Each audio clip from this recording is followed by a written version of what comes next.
Welcome to USA Global TV and Radio, where our mission is to provide education, entertainment, hope, and inspiration.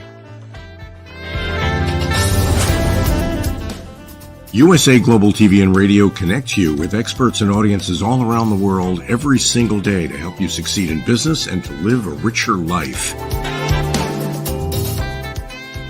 Visit us at usaglobaltv.com to learn about career and life-changing training and mentoring programs like the Listening Mentor.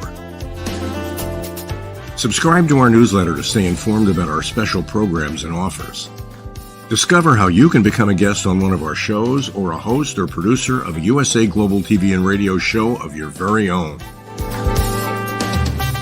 That's USA Global TV and Radio, where the doctor is always in.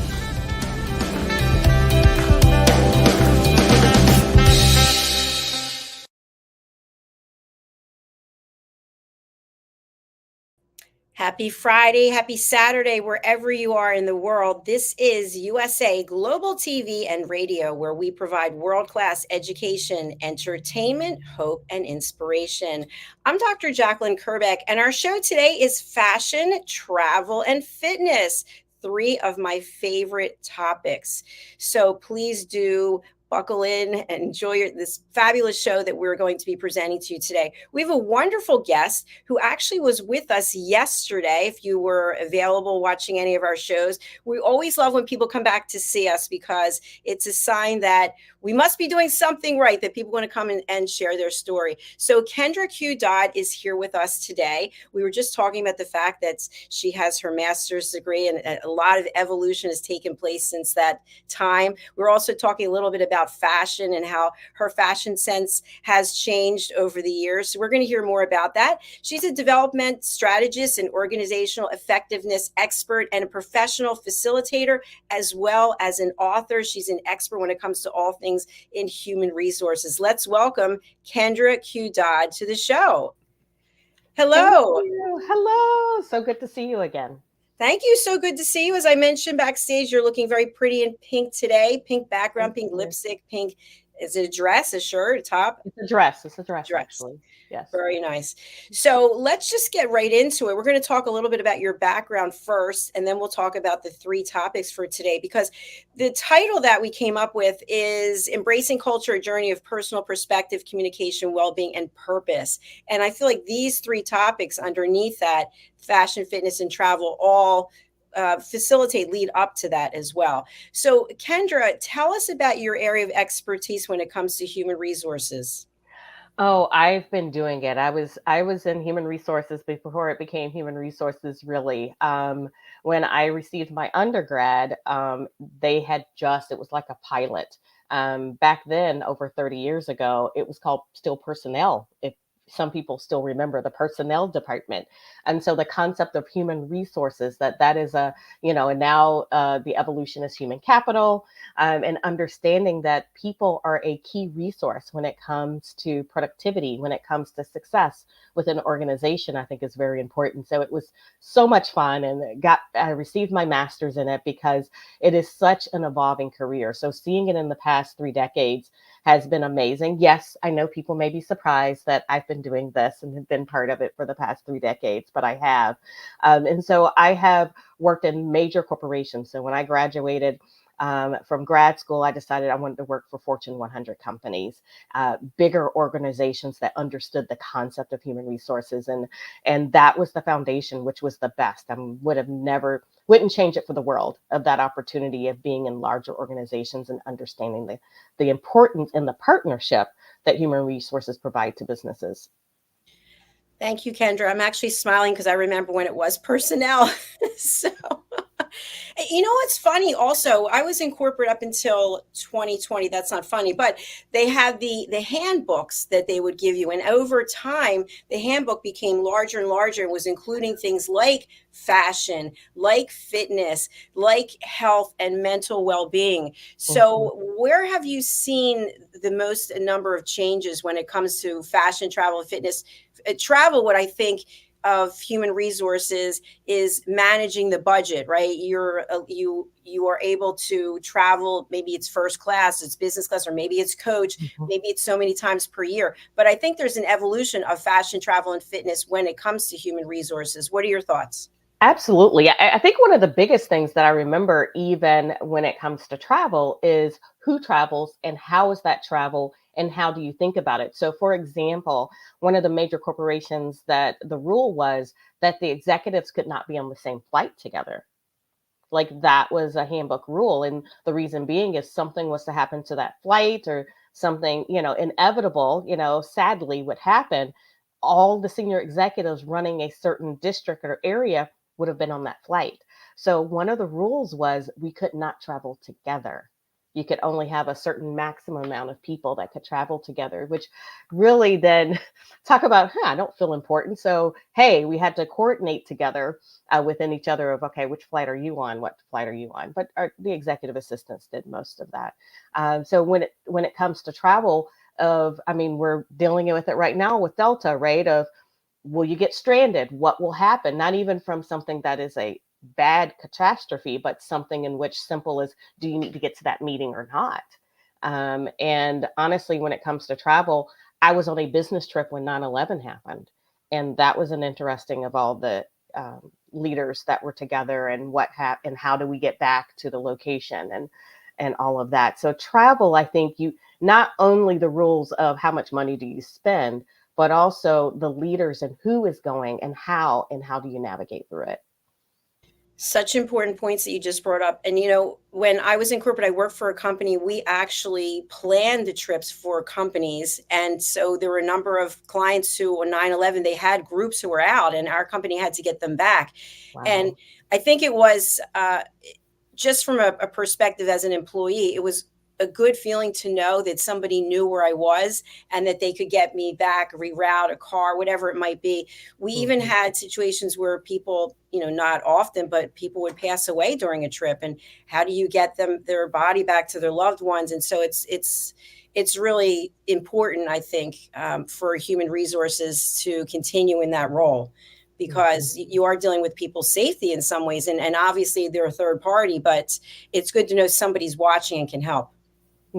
I completely agree. I did a small season even in higher ed, later in my career, not too long ago, and even travel insurance, and talking about the security of of college students and what that looks like and where are they and all the different things and study abroad and thinking through that. So there's so many layers other than packing your suitcase and will it weigh enough, right? That's one of my problems I have. Will it weigh within the jurisdiction of 50 pounds or less? But more than that, it's safety. It's looking at the what could happen, the unforeseen that could or couldn't happen. So the insurance of it all, and it's great when you said you've worked for a company that are specialists in that. I think that's a great thing too. Um, Sometimes you shouldn't do it all. Maybe you should have a third party that takes care of it for you. Absolutely. I agree with you.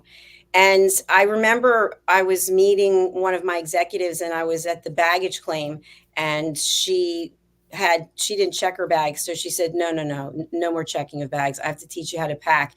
And so I learned how to pack, which was really interesting because I think when I was on my honeymoon, I think I had 11 bags and it's so cumbersome. Like how much stuff do you actually need? But I learned how to pack, and now I rarely, if ever, check a bag, which is a great feeling. But Oh, wow. want to talk a little bit about fashion because fashion's changed as well. One thing that really stands out to me is when I was in corporate, I was dressing as though I was on the East Coast because I was on the East Coast, but the companies I worked for were in the Midwest. And so I remember I was wearing a red suit, I had red nail polish, red lipstick, and I was really called out on that because I was told that the CEO sees red and gets very upset because thinking of the numbers and being in the red as opposed to the black. So I had to totally change the way that I dressed. And I said, I don't understand because where I live on the East Coast, this is how you show up. Right. So what are your thoughts about that when it comes to HR and how we dress? Because you can dress the way your clients dress, right? If they're in a casual industry, or you can dress the way you dress or the way your employer wants you to dress. How do we figure it out? Good question. I think the first thing that you talked about, when it comes to perspective, it can be regional. I worked for, like I said, Fortune 100 companies, and I literally have worked from the West Coast, Portland, Oregon, Washington State, Utah, all the way up and down the East Coast, right? From Virginia, I had the Virginia, that region, Northeast region, and now I'm in the Midwest. And even though it's the same company, it's regional. So understanding the subculture is very important. And then the culture of the company. Like there's this one company, I did consulting, like Harley, like you better not show up in a suit. They expect you to show up in jeans. So when I worked for that consulting firm, so I think just understanding the need and understanding where you are. Now, I would say by generation, it's changed as well, right? Silicon Valley changed that. Of the concept of business casual. So you can wear a blazer and, speaking of jeans, wear jeans or slacks. So just the ideal of it. When we used to talk about interviewing, the best way we would tell people to prepare, even in consulting and interviewing, is always dress a step above what the regular attire is. So if it's blue jeans, then you interview with khakis. If it's business casual, they wear khakis, wear a suit. So, that's kind of the litmus test of just figuring out what is the culture and asking. And I do that when I visit, different clients now, of what is the expectation in business, because you don't want to show up and they're like, oh, why are you overdressed? And then they feel uncomfortable and think you're stuffy, right? Overuse of a word. Or if you're underdressed, they don't think you take it seriously. So I do, that's one of the key questions, ironically, that I do ask, or not ironically at all, of what is the culture and what are the expectations of dress? Because it's perceived as a nonverbal communication. Absolutely. And people can make an assessment very quickly as to whether or not they think you're going to fit into the culture. Yes. I remember I was traveling to our headquarters and I was in jeans, which is interesting because I don't ever wear jeans. I don't know why I was wearing jeans, but I had a jacket. And anyway, my luggage was lost. This is before I learned how to pack. And I had to go to the meeting, the big company meeting, in the same clothes. And I was called out on it. And I said, I'm really sorry, but my luggage was lost and we got in late. And they really didn't want to hear that. You have to have some alternative plan, which is always have a change of clothes in your personal item that you're carrying with you. So that really made an impression as well. Mm-hmm. And it's funny that you said that. I didn't learn different fashions or my own style until I was actually later in life, and when I actually went into consulting. When I worked in corporate America, I still love a good suit. But now to have the luxury of, I'm wearing like a dress I can dress it up and then I can dress another layer by a jacket, like understanding the different layers and what you can do to accessorize. I think it's so amazing. So I didn't have that luxury until I started actually in the consulting business of, oh, how do you dress down? How do you dress up? What are the different things in which, if I have to see one client and then go to another within the same trip, how can I change it up with the same clothes? And so I think anything, like people say, basic black is the way to go. And then you can up and down it by the accessories that as females, the accessories that you have.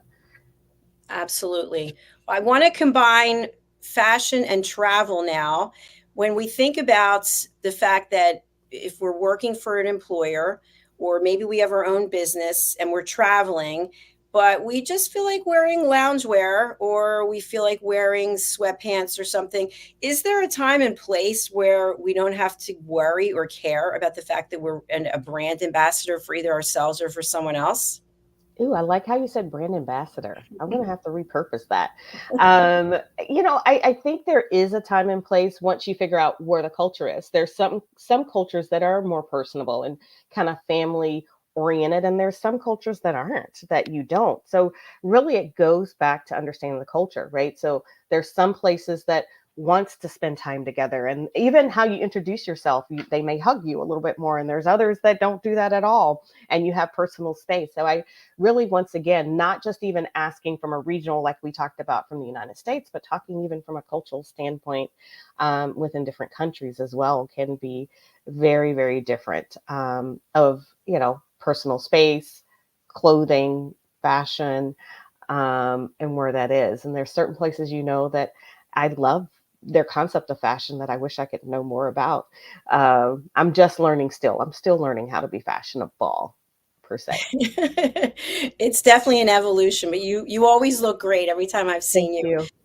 When we think about the company handbook, for example, there are many people who are very creative, and maybe they're in a creative role. They like to express themselves, and maybe they're doing something with they have their hair is a different color. Maybe they have tattoos, or maybe they have piercings. Mm. So, how does a company handle this by enabling someone to be themselves, and yet maybe the culture is more conservative? That's very interesting. You make me think of what I think the most magical place on earth is actually the most strict when it comes to their brand, and that is Disney. Disney has the most from tattoos, piercings, especially for the characters, right? You can't do that and how to cover that up. And so it really is kind of the word you said, branding, ambassador branding, the branding that the company wants to portray. There are certain companies, even I know, like UPS and things like that. I'm not want to call them out, not to say that it's a bad thing. I'm just saying that the places you assume, like that, how you feel as a customer receiving is different than the employer branding. So you have employer branding and you have consumer branding, right? And so to make the consumer feel a certain way, it may limit how the employee can be within that branding and what that looks like. I'm going to go extreme. You have Hooters too, right? So you have so many different brandings of what is allowed or not. I think the biggest thing when we transition to fashion that it goes to when it comes to human resources that I've seen the evolution is what are the employees' rights, the employer's rights, and what does the law say about it? And that's what we have to really start thinking about, because there are some legislation now that talks about what can you as an employer say or, demand from your employees or the expectations that you have. Very intriguing questions that you have there. So I'd like to dive a little bit deeper into that. Mm-hmm. So this is an actual story that I remember very well. I was working with someone on my team in corporate, and then the company had some kind of, I don't know, we softball game or something, and so people were now wearing fitness attire, and the person had their arms were all tattooed all the way down to here. It was like a sleeve. And so even Mm. up to here, but you never would have noticed it because they were wearing dark colored shirts.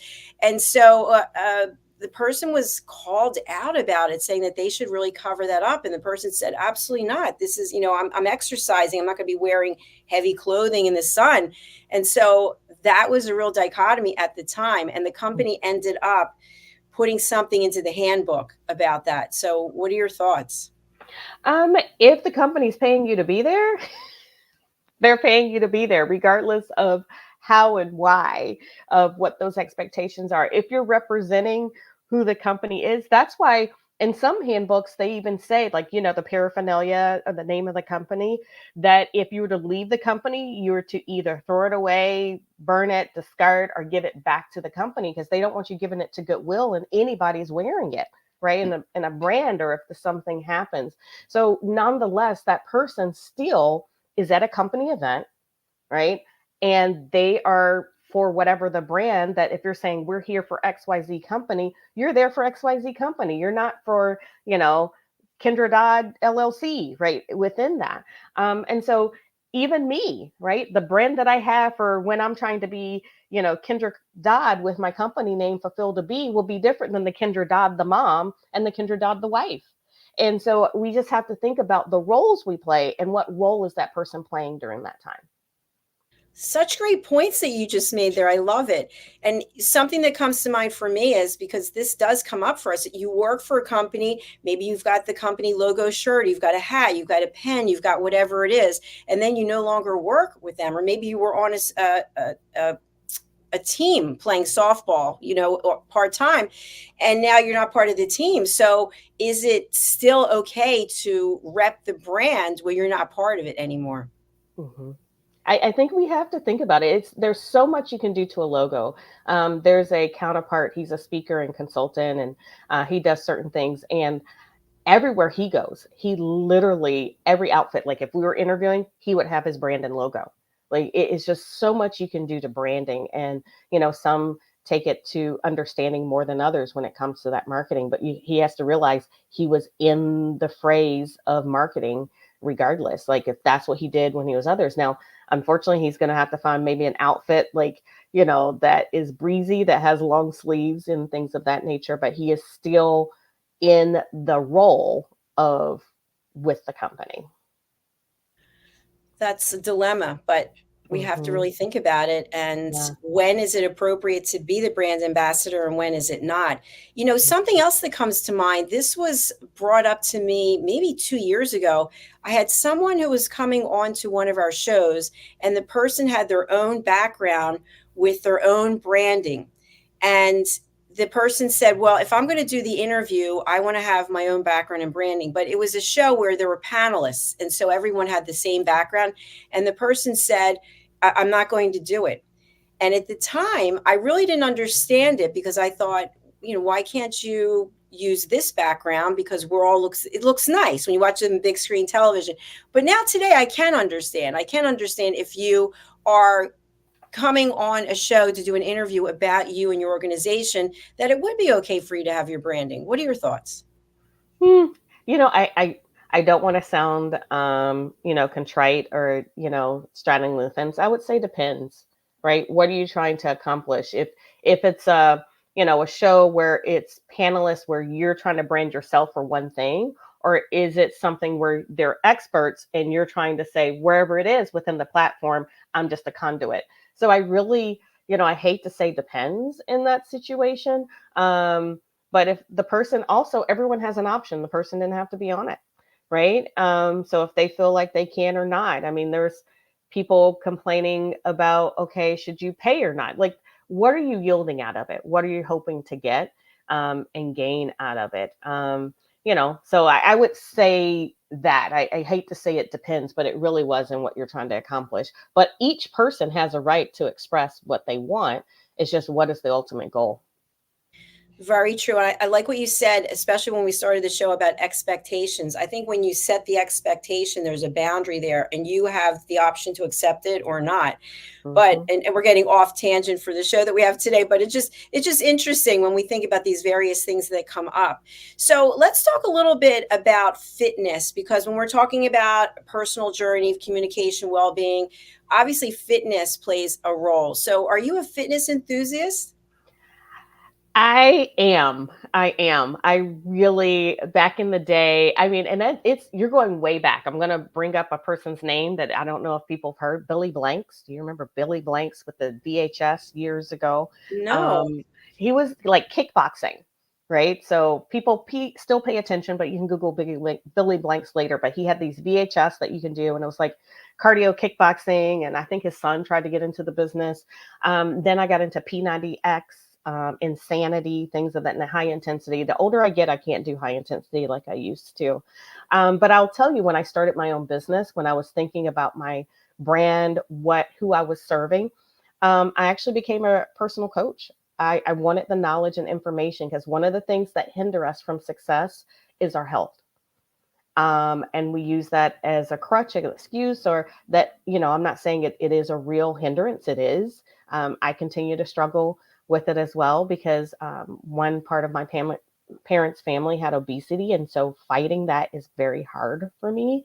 But yeah, I actually went through the course, went to class, did my internship, and became a certified personal trainer. So fitness, health is very, very important to me. And for personal reasons, my mother had cancer in her 40s, and my dad had his first heart attack and stroke in his 40s as well. Well, thank you for your transparency and sharing that. I know that's tough. Yeah. But the fact that you got that certification, I'm sure that you were able to take some of the knowledge that you learned and apply it elsewhere. Yes. And the other thing I think was, I was also a certified personal trainer way back, is that you get that gift of helping someone. And what I found is I'm still certified now as TRX and yoga sculpt and something else, I think spinning. Thank you, spinning instructor. And it's the greatest joy that I've ever had when you have someone come up after class and they just say, wow, I really needed this today.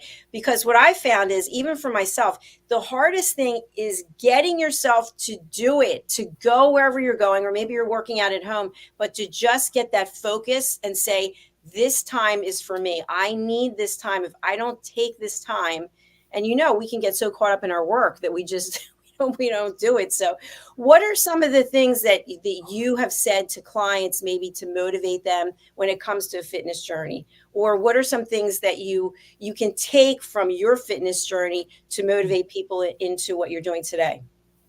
That as long as you don't give up, it's not over. I think people think if they fall off the wagon and they don't, um, that it's over, or things. Now, here's the thing. Now, if you get to a certain fit level, there is something called muscle memory, right? Your body can get back to it.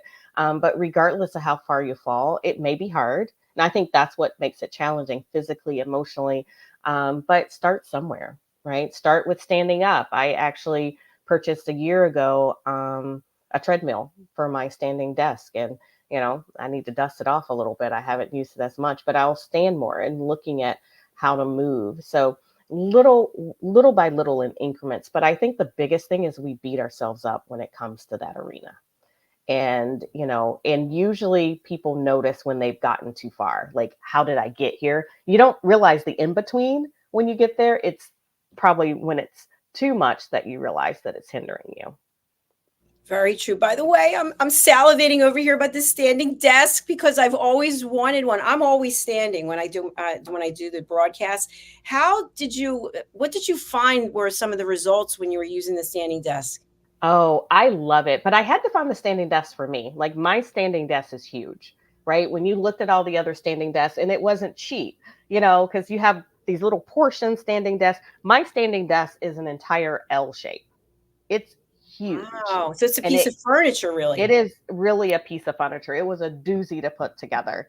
But it has so changed my lifestyle. Like, right now, it's medium. Matter of fact, what to help me stand too is, instead of a regular chair, I have a drafting chair. Do you know, like a draftman's chair? Yes. So you can, like, it's easier to stand up instead of like getting up. So I have an ergonomic, and I believe in ergonomics. So I have an ergonomic stool, like right now. I'm actually, my feet couldn't touch the ground. So even I'm now, and it helps my posture that I'm higher up, and it's not, my standing desk isn't all the way down. I have my feet in an ergonomic, like, stool, and then I have my draftman's table. And I think what it does, it helps with my energy. So when I get tired, it's easier for me to stand up. So I could kind of stand up right now and you won't know I'm standing up and sitting down, kind of thing. So it's easier to also navigate the up and down instead of like sitting all the way up and sitting all the way down. I love how you've made this a priority. I It really is. do. I admire that. Mm-hmm. With this standing desk, if you're on a call, would we act like, I'm thinking if I'm start walking, can you see that you're walking? You can see that you're walking. It doesn't bother me. Matter of fact, I had a client, I don't know if that's her time. Like, when I do my coaching call with Kendra, I'm going to do my treadmill. And so she would do her treadmill. And then I'm like, okay, well, I'll do my treadmill too. Uh, so you can tell just by the movement if a person's walking, but that's when I'm being creative. It helps me be creative in those times. And I'll be able to, bring it. And the treadmill's foldable. So it's not in the way. It can tuck it. So it just folds open and close, so it doesn't take up much space. How much does it weigh approximately? Not much. There's wheels on it, maybe 40 Oh, pounds, if that. okay. Yeah. Wow. Well, you have really piqued my interest. I'm going to be looking into this because I'm thinking I'm standing all the time anyway. I get some. Mm-hmm. Yeah, I love that. So fitness for me is definitely a priority. It sounds like it's definitely a priority for you. And I Mm-hmm. think I want to tie it into fashion in a way because at 61, I am stronger than I've ever been, but my skin is not cooperating, sadly. So I've changed the way that I dress. And so I'm always in a dress. Always. I never wear pants. I mean, literally I just gave them away because I don't know, I don't feel like I like the exact shape that I have now, so I'm constantly mentally telling myself get over it, move on, move on. So I work out harder and harder, but the skin is still not cooperating. So any suggestions, therapy session, how I how I can come to terms with this, because I'm sure there's other people out there too who are always beating themselves up. There are people that are a lot younger than you, Dr. JACALYN, that has that problem. And there are so many things. I mean, Kim Kardashian has a whole line called Skins that help figure out how to shape your body. So I would say there are so many things out there that are a whole lot younger than you. And I'm glad that this is the most fit you've ever been in your life. So there are so many garments you can do that find those undergarments and put those pants back on. That's what I say. So there's so many, you would be amazed what's out there now. Tell you the truth, I wear them myself. I love them. I don't buy the skins Kim Kardashian level, but I'll buy the Amazon brand, and it makes me feel good. Because I'll tell you, when I've fluctuated in my weight, and like I said, it's a battle because obesity does run in my family. But when I'm bigger, I wear dresses and I layer. But then when I lose weight, I love wearing pants. But these little, one piece different things you can wear, they even have them for men now. Like there's so many things in which you can disguise that you can purchase. So I'm go for learning it. so much from you. I love it. Mhm. I got to get some, I got to get my mother used to call pin money, like your pin money that you would set aside for things. So now I've got to get these undergarments and I've got to get Yes. this standing desk. I love treadmill desk. I love it. Mhm. But I Yeah. do think when it comes to fashion, some of the things I've seen change over time are even in fitness classes, what people are wearing. And I think to myself, when I was that age, did I ever wear that? I don't know, but people wearing very small pieces of clothing, regardless of their size. And one thing I do like is that they're embracing themselves, right? They're saying, you know what, this is who I am. I'm proud of who I am, as opposed to me putting on more layers of clothing. Someone said, well, you live close to the beach. Do you ever go like a bathing suit? No way. No way. Not, I don't think 5 years or more, no bathing suit. So Mm. That's funny that you'll say that. Like I was a one piece person because I didn't like my body. And you're right. There's a lot of, I'm proud of my body. But I'll tell you, talk about travel. I was in Hawaii in a more rural area, and I had my one piece, and I had to use the bathroom, and it was like a hut. And it wasn't that big, and you could kind of see through the whatever bamboo or the trees or whatever it was. And I'm like, I will never do that again. Since then, it may look like the 50s and 60s two piece, but I wear a two piece from now on because I did not like that feeling and what happened. So there are so many even different two pieces you can wear now that are very appropriate. yeah, it's true. I do remember when I went shopping for bathing suits, I'm going to say, I don't know, 7, 8 years ago. When you're in there, there's something about the lighting. You're like, wow, I look really good. You go home, you're like, no, I don't look good at all. But that's the point of what I'm making, because I am in a beach Mhm. town. And when I leave here shortly and I go back to Florida, people are dressed whatever way they're dressed. And I do see more people embracing their body type and just saying, you know what, I'm going to wear with my midriff, with my stomach showing, or my legs. And, I'm a size, whatever size. They're not a size 0 or a size 2. And I look and I go, you know what, good for you having that confidence. All it does is tell a story. That's all it does. Right? If you have stretch marks, it may tell a story that you've had more than one kid or 3 or 4 kids, or a very, or it tells a story of, okay, you have muscle underneath and you have sagging skin. It tells a story of adversity. It tells a story of your life. And we are all living our life. And we all have hills, mountains, valleys, everything to live by. And all it does is that I've lived and I am still happy to be here on this earth.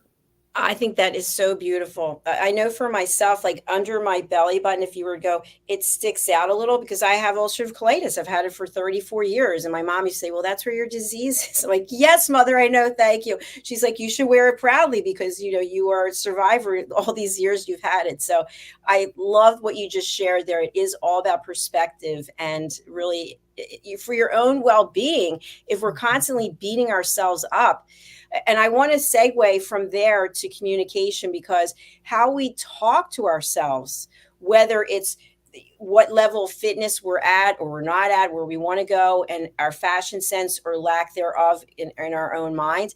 So how do you talk to yourself that you feel is really, you're proud of it? And I say it in a good way, not an ego way. Mm-hmm. I spend quiet time to myself. That's very interesting. That was the topic of, I do devotions as well. That was kind of the topic today. There's a saying that says, believe in yourself. And what does that mean? And what does that mean for people that are, if you have a spiritual belief outside of yourself? And what does that mean? Does it mean, is it yourself or not? But that self-talk that I say to myself, or that mindset that I give for myself, I think the biggest thing is, it's kind of, so here's my new fitness. So we're going to segue fitness is, I have a fight name. I do boxing, is Conqueror.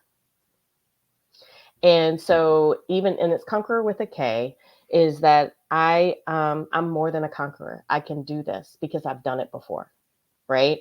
You know, you can think of things in your past, just think of the things in your past that has happened, and did you get through it?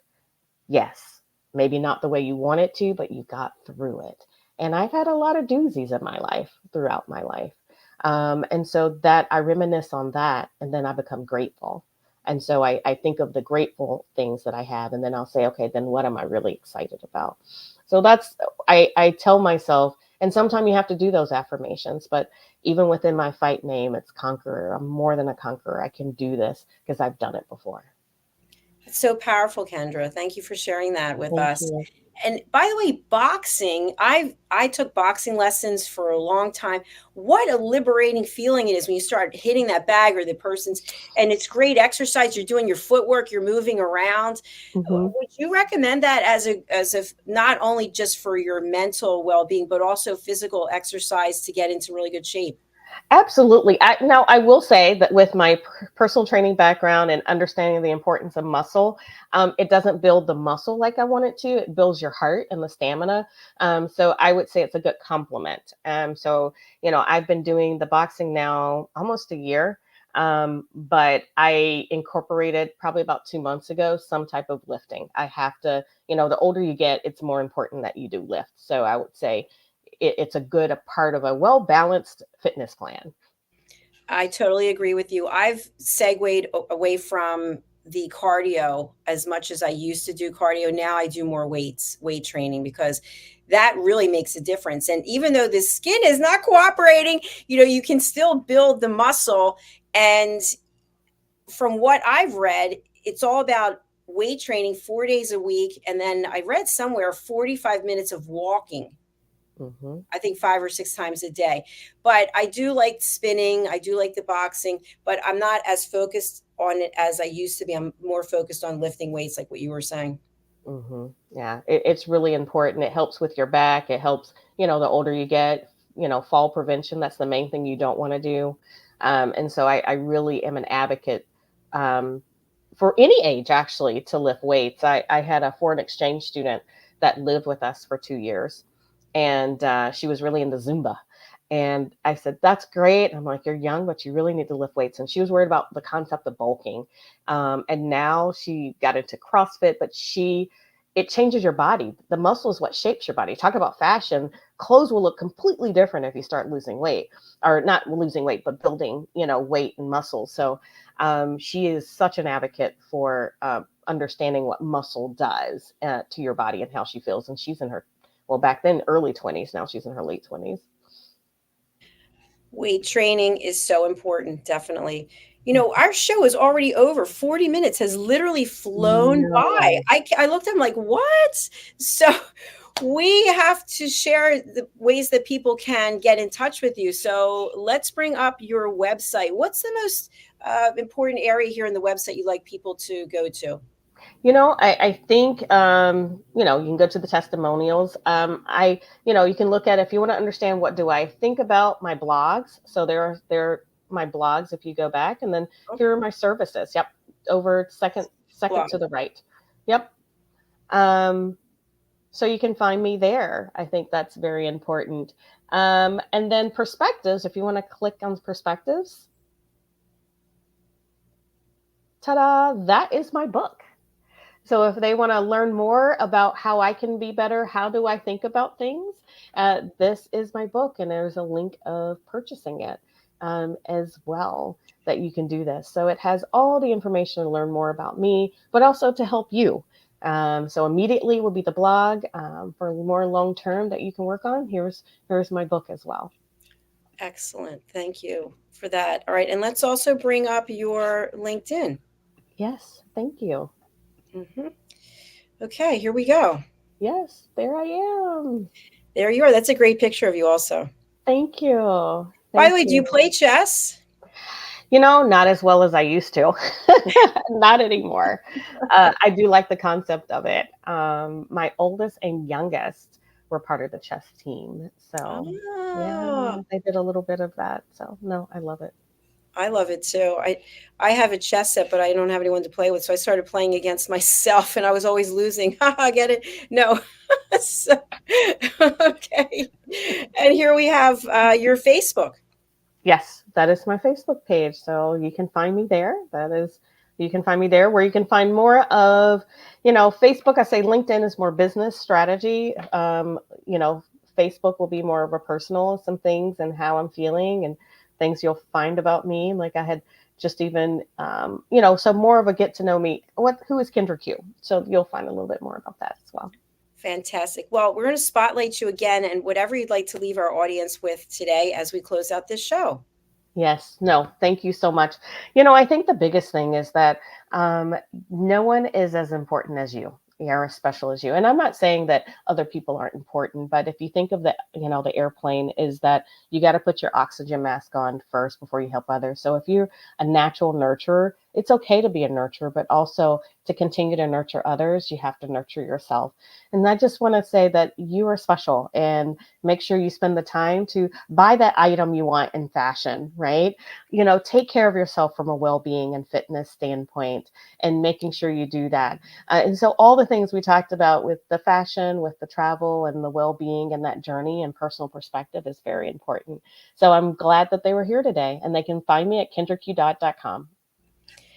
Absolutely brilliant interview. Thank you. And of course, we Thank want to you. share the fact that you have recently joined our team Yes, and you are an elevated listener. So I welcome to am. the family. We are so Thank thrilled to have you you. with us. Thank you. Thank you. Glad to be part of the team.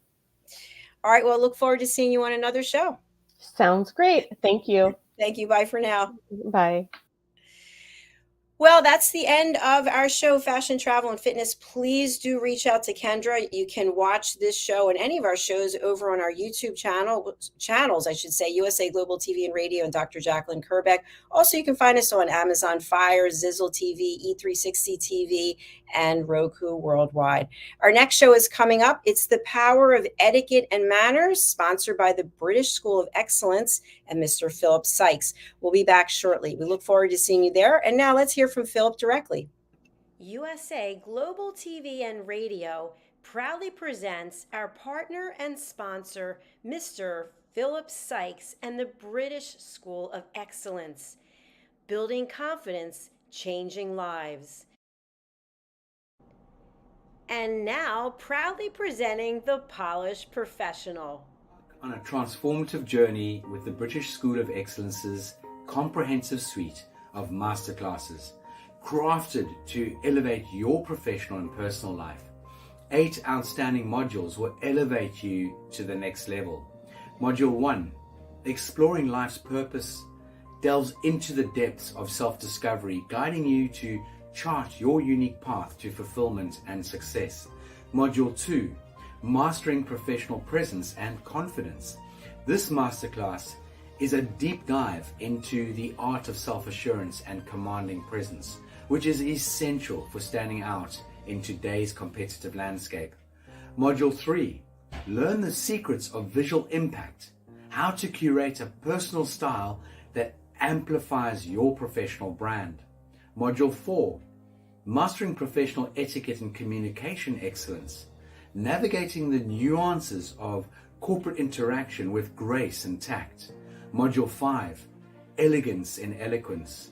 We impart powerful techniques to captivate and persuade any audience with your oratory skills. Module 6, Unlock the potential of your emotional intelligence, EQ, and harness the ability to connect, empathize, and lead with emotional savvy. Module 7, Mastering DISC, building a gateway to understanding behavioral styles, fostering better personal and professional relationships. Module 8, Mastery in Dining Etiquette, building your confidence to perfect the subtleties of dining with finesse, enhancing your social savviness at any table. Step into the Polished Professional program where poise, elegance, and excellence aren't just taught, they are instilled for life. Join us to redefine your potential and polish your professional edge. To learn more, go to thebritishschoolofexcellence.com. The British School of Excellence are investors in people. Let us invest in you.